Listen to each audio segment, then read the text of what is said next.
مرتبہ حضرت سیدنا بلال حبشی رضی اللہ تعالی عنہ آپ کعبہ سے گزرتے ہیں،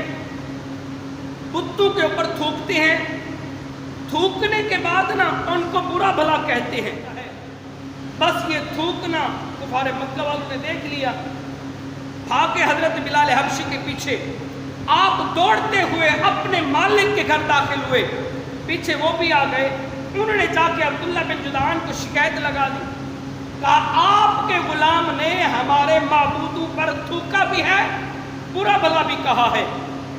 حضرت بلال حبشی سے جب پوچھا، کہا میں نے کہا ہے، تو اس کا جو مالک تھا اس نے کہا اس کو لے جاؤ، جو کچھ مرضی کرنا ہے کرو، میرا اس کے ساتھ کوئی تعلق نہیں۔ اب وہ وقت تھا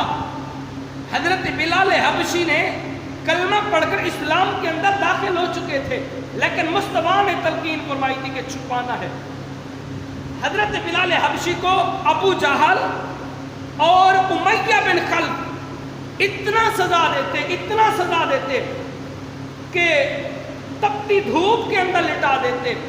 انگاروں کے ساتھ آپ کو زخم دیتے، تو حتیٰ کہ ظلم و ستم کی انتہا کر دیتے،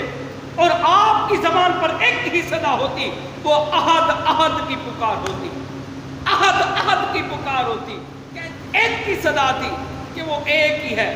دوسرا نہیں ہے۔ کیونکہ کفار مکہ والے بتوں کو پوجتے تھے، عبادت کرتے تھے، تو آپ نے کہا بس ایک ہی خدا ہے، یہ خدا نہیں، ایک ہی خدا رب ذوالجلال ہے۔